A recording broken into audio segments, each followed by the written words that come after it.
भी मेरे मन विचार में थोड़ा परिवर्तन आया।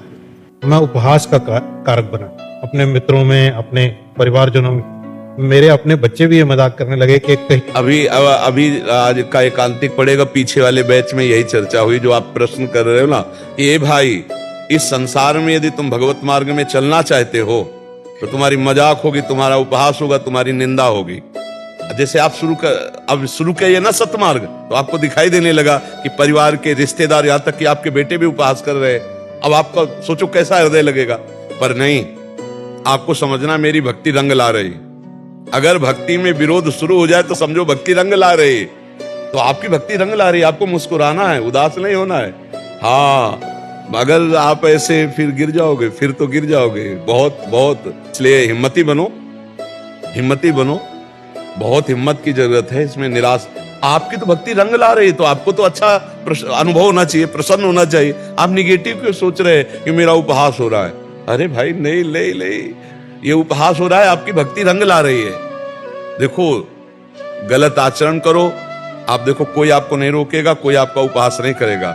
लेकिन माला कंठी धारण करके भजन शुरू करो, भगवत आराधना करो, तो आपके ही लोग आपका उपहास करने, बड़ा भगत बनता है, ऐसा है वैसा है, क्या क्या नहीं बोलने लगेंगे। इसलिए किसी के बोलने से मत रुको। भगवान का सत्य मार्ग है, सच्चिदानंद मार्ग है, बिल्कुल हारने की जरूरत नहीं। अगर हमको ऐसी ऐसी बातें कही गई तब अंदर से आता है टूटो नहीं, टूटो नहीं। एक शराबी का उपदेश हमें जीवन भर याद रहा है। वो यही कहता था, तिल तिल काटी गई मूर्ति कभी टूटी नहीं। तू बाबा जी बना, कभी टूटना नहीं। हम उस समय बच्चे थे, वो जीवन भर रखा। मेरी पुत्री है, वो यहाँ से कहीं पढ़ने के लिए गया, उसे कुछ एक ऐसी दीक्षा उसको पकड़ा दीजिए जिससे वो आगे की तरफ। देखो, हम आपकी पुत्री की नहीं, सबकी पुत्र पुत्रियों के लिए प्रार्थना है कि ये जो आज गर्लफ्रेंड बॉयफ्रेंड रूपी जहर फैला हुआ है, इससे बचा जाए। पहली बात तो अपने चरित्र को पावन रखा जाए।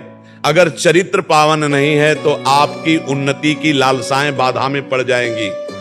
आजकल कोई सही मित्र मिलना बड़े सौभाग्य की बात है, नहीं तो केवल अपनी वासनाओं की पूर्ति के लिए दोस्त बन जाने वाले सैकड़ों तैयार हैं। तो हम अपने फ्रेंड का चयन बहुत सोच समझ करके करें। जो हमारे से सुख भोगने की लालसा रखता है वो फ्रेंड नहीं हो सकता। फ्रेंड वही होता है जो अपने को बलिदान करके सामने वाले को सुखी करना चाहे, जो अपने को मिटा करके दूसरे को सजाना चाहे, उसे दोस्त कहते हैं। लेकिन आज के दोस्त दूसरे सामने वाले को मिटा के अपने को सुखी करना चाहते हैं। तो हमारे भाई बहनों से प्रार्थना है, पूरे भारत के, पूरे विश्व के, कि हमारी जो परंपरा रही है ये चरित्र पावन की रही है, चरित्र ना दूषित होने पावे। और दूसरी बात, कोई व्यसन हमारे जीवन में ना होने पावे, चाहे वो पुत्र हो चाहे पुत्री। ये बात बिल्कुल समझ लो, हर व्यसन हमारे जीवन को नाश की तरफ ले जाएगा। जो भी जैसे आजकल स्कूलों में बच्चे ड्रग्स लेने लगे, धुआं फूंकने लगे, बीड़ी सिगरेट ले, कोई व्यसन ना करे, कोई चरित्रहीनता के आचरण न करे और भगवान का नाम स्मरण करता रहे, तो भगवान इस संसार से विजय निश्चित दिला देंगे। और जो हमारी कामनाएं हैं उनकी पूर्ति हो जाएगी। जब हमारी बुद्धि शुद्ध रहेगी तो हमारा स्मरण पवित्र रहेगा। स्मरण पवित्र रहेगा तो जो हम पढ़ेंगे हमें याद हो जाएगा, हम कभी फेल ही नहीं होंगे। जब हमारा चरित्रहीनता होती, नाना प्रकार के विषय घुस जाते हैं, तो हमारी स्मरण शक्ति नष्ट हो जाती। कामा संजायते क्रोधा, क्रोधा स्मृति विभ्रमा, स्मृति भ्रंशात बुद्धिनाशो, बुद्धिनाशात प्रणश्यति। तो इसलिए जीवन का केवल इतना ही उद्देश्य नहीं कि हम नौकरी पेशा करके रुपया कमाएं, भोग भोगें और मर जाएं। जीवन का उद्देश्य है भगवान की प्राप्ति करना, अध्यात्म पूर्वक जीना। तो इसलिए चरित्र पावन रखे, कोई व्यसन न करे, भगवत नाम की आराधना करे और माता पिता को भगवान समझकर उनकी आज्ञा और उनकी सेवा में रहे। अगर इतना स्वीकार कर ले तो सब कुछ बन जाएगा, इतने से ही बन जाएगा। और आप कभी निराश मत होइएगा, मस्त रहिएगा। जैसे कोई आपका उपहास करे तो मुस्कुरा दिया और भगवान से प्रार्थना की कि इनको भी ज्ञान दीजिए, इनको भी विवेक दीजिए। हमें उनके प्रति द्वेष भाव नहीं करना है, द्वेष करने वालों के प्रति भी हमें मुस्कुरा के चलना है। ये साबित करना है कि भगवान का भक्त कितना मजबूत होता है, कितना पुष्ट होता है। हमें साबित करना पड़ेगा। हम भगवान के दास हैं तो हमें साबित करना। वो हमें मारे और हम उसका मंगल करेंगे, वो हमें गाली दे हम उसका मंगल करेंगे। करत जे अनसहन निंदक तीनों पे अनुग्रह। वो हमारा उपहास कर रहा है, हमें नीचा दिखाना चाहता है, और हम हाथ जोड़कर उससे बात करेंगे। हमारी और संसारिकता में अंतर है, क्योंकि हम साधु मार्ग के हैं, हम भगवत मार्ग के प्रतीक हैं। तो साधु का मतलब केवल भेष से नहीं, स्थिति से। इसलिए आप प्रसन्न रहिएगा। सुदेश कुमार जी फरीदाबाद से। राधे राधे महाराज जी। महाराज जी आपके चरणों में कोटि कोटि नमन। महाराज जी मैं आध्यात्मिक मार्ग में पिछले 40 वर्ष से लगा हुआ हूँ। लगभग 50 वर्ष तक गीता का प्रचार किया मैंने। 13-14 साल तक बड़ी एकाग्रता से सत्संग किया। महाराज जी मेरा प्रश्न है कि लगातार प्रयासरत रहने पर भी देहाभिमान चरम सीमा पर है और ऐसा लगता है कि जो अवस्था 40 साल पहले थी वो भी वही आज है। आपके कांतिक वार्तालाप में आपने बताया था कि देहाभिमान प्रकट गुरु की कृपा से ही जाता है। अब मैं आपकी शरण में हूँ महाराज जी, आपको गुरु रूप में देख रहा हूँ महाराज जी। मेरा नाम जब जितना जोर का नाम अंदर से सुमिरन चलेगा तो ये झूठा जो शरीर का खेल है, संसार का खेल, जब तक ये सत्य भाषित होता रहेगा तब तक ज्ञान कैसा, तब तक भक्ति कैसी है। तो नाम जप में शिथिलता रही है। देखो हम आपको बताएं, गीता जी कंठस्थ कर लेना और गीता जी का प्रचार करना ये दो बातें अलग हैं। और गीता जी को पीना, आचरण में उतारना, वैसे चलना, ये बात अलग है। देहाध्यास का नाश गीता जी के पीने से होगा। गीता अमृत का पान करोगे तो पान करना बड़ा कठिन है। दूसरे को उपदेश दे देना सरल है, कंठस्थ करके सुना देना सरल है, लेकिन आचरण में उतारना बहुत कठिन है। अगर हम एक श्लोक उतार लें तो भगवत प्राप्ति हो जाए। भगवान कह रहे हैं, अनन्य चेता सततम यो माम स्मरति नित्य सा तस्याहम सुलभा पार्थ नित्य युक्त योगिना। अब इतना समय हो गया 40 वर्ष और आपका खुद का अनुभव कह रहा है कि देहाभिमान गलित नहीं हुआ। तो पूज्यपाद उड़िया बाबा जी ने कहा, जिसका देहाभिमान गलित नहीं हुआ उसे अध्यात्म में अभी वो बात नहीं मिली जिसके मिलने के बाद कुछ मिलना बाकी नहीं रहता। क्योंकि देहाभिमान जितना गलित होता है उतना ही भक्ति का रंग प्रकाशित होता है। देह भाव ही तो जन्म मरण का हेतु है। तो देह ने हमें थोड़ी पकड़ रखा है, हमने देह को पकड़ रखा है। बंदे कीर मरकट की नाई, जैसे तोता नलिनी को ऐसे पकड़े है, अगर छोड़ दे तो उड़ जाए, पर वो सोचता है, नलिनी को मतलब समझते हैं ना, जिससे पंखा घुमाया जाता है, वो पोला अगर रस्सी में डाल दिया गया, उसमें दाना चिपका दिया गया चिपकाने वाले पदार्थ से, तो तोता के ऐसे बैठा, जो बैठा सो घूम गया। अब वो पूरा हिलक गया। अब सोचता है मुझे पकड़ लिया गया, अगर मैं छोड़ दूंगा तो मर जाऊंगा, और अगर वो छोड़ दे तो उड़ जाए। तो ऐसे ही हम फंसे कि अगर देह भाव छूट गया तो सुख कहाँ, क्योंकि सुख तो इसी देह से मिलता है। और जबकि सुख भगवान के चिंतन से मिलता है, ना कि शरीर चिंतन से। सुख मिलता है जो हमारी शरीर की स्मृति भूल जाए भगवान की स्मृति में। जैसे आप दिन भर कुछ भी खाते पीते क्रिया करते रहो, लेकिन आपको जो सुखानुभूति नींद में मिलेगी वो किसी में नहीं मिलेगी। अगर नींद ना आवे तो सब कुछ खान पान होते हुए भी आप विक्षिप्त हो जाओगे। 2 दिन 3 दिन 4 दिन नींद ना आवे तो आप देखो कैसा।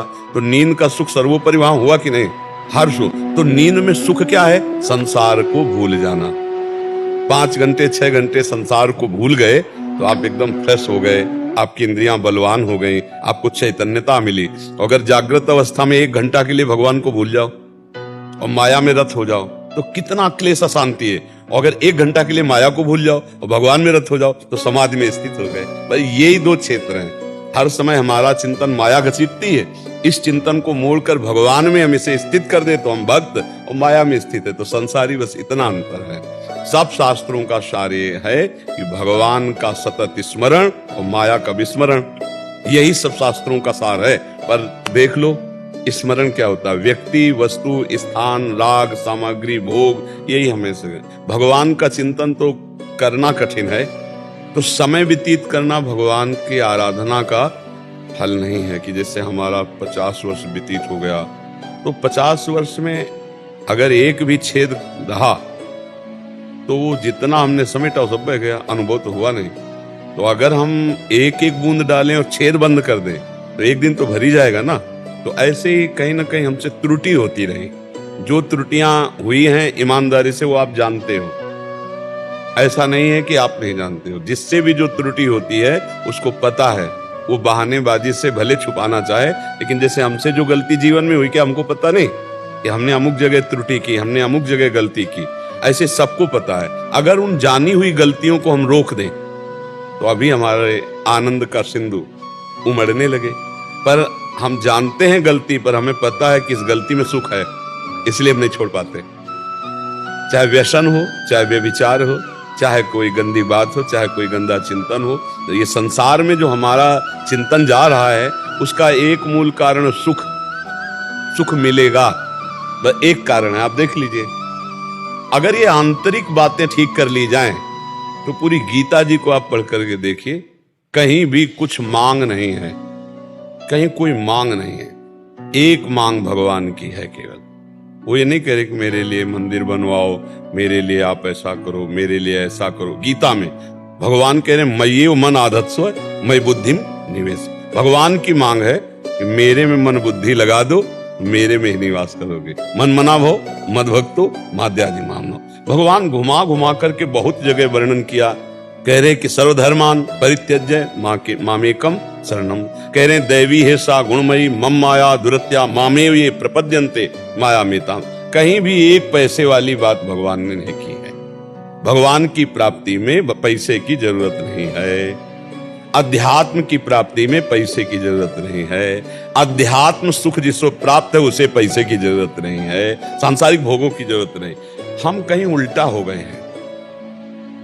हम सुख का हेतु रुपया समझ रहे हैं, सुख का हेतु यश कीर्ति समझ रहे हैं, सुख का हेतु हम कहीं भोग समझ रहे हैं। और बात हम गीता जी की कर रहे हैं, तो गीता जी का जो भाव है वो हमारे अंदर नहीं आ पाएगा। एक श्लोक परम पद प्राप्त करा देगा गीता जी का, एक श्लोक आपको भगवत प्राप्ति करा देगा। गीता जी का कोई एक श्लोक जीवन में आदर्श बना लो कि हमने तो ये श्लोक पकड़ा है। जैसे जब हम बाल्यावस्था से चले तो समस्याएं होती है ना संसार में। अब जैसे गंगा किनारे घूम रहे, कब भोजन मिला ना मिला, संसार का तो बड़ा विचित्र स्वरूप। तो ये 2 श्लोक हमने जीवन में रखे। मात्रा स्पर्शास्तु कौन्तेय शीतोष्ण सुख दुखदा आगमा पाइनो अनित्यास तास्ति तिक्षस्व भारत यम ही न व्यथ्यन्ते ते पुरुषम पुरुषर्षभ सुख दुख समान भाव से। हमने जीवन में 2 श्लोक रखे कि जो किसी भी तरह से किसी भी दुख में व्यथित नहीं होता। यमीन व्यथ्यन्ते ते पुरुषम पुरुषर्षभ सम दुखा सुखाधीरम स्वमृतत्वाय कल्पते। वो धैर्यवान पुरुष जो सुख दुख में समान भाव रखता है, अमृत पद का अधिकारी होता है। हे अर्जुन, ये दुख सुख आने जाने वाले हैं, ये अनुकूलता प्रतिकूलता आने जाने वाली है, इनको सह जाओ। सह जाने से तुम महान बन जाओगे। 2 जहां कष्ट पड़ता, जहां विपरीतता आती, 2 श्लोक वो आगे बढ़। जहां हमें कष्ट होता था हम गुनगुनाने लगते। मात्रा स्पर्शास्तु कौन्ते शीतोष्ण सुख दुखदा आगमा पाइनो अनित्यास्तास्ति तिक्षस्व भारत। इनको सह जा अर्जुन, सह जा। ये आने जाने वाले हैं, ये टिकाऊ नहीं है, ये अभी आए हैं अभी चले जाएंगे। शांत भगवत स्मरण परायण रहो। तो हमें लगता है हमारी जो त्रुटियां हैं उनको हम जानते हैं, जो जानने में आने वाली त्रुटियां हैं उनको त्याग दें तो गीता भागवत संतों का उपदेश हमारे हृदय में प्रकाशित हो जाए। जो अगर त्रुटियां बनी रहें तो जैसे हम छेद वाले पात्र में गाय दुहें तो वो दूध सब बाहर ही निकल जाएगा, अंतर में हमें पुष्टता प्रदान करने वाला नहीं बन पाएगा। इसलिए हम खुद सावधान हो। देखो संत महात्मा शास्त्र उद्धार करने का उपाय बताएंगे, लेकिन चलना आपको होगा। आप ना चलो तो कोई आपका उद्धार नहीं कर सकता। तो अब तक जो गलती हुई उनको देख लो आप, और उनको हटा के एक शब्द में आप आ जाओ, निरंतर नाम जप।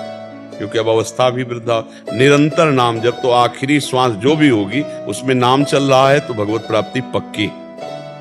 जैसे हमारा अभी बोला राधा हमारे प्राण निकल गए तो हमें भगवत प्राप्ति पक्की।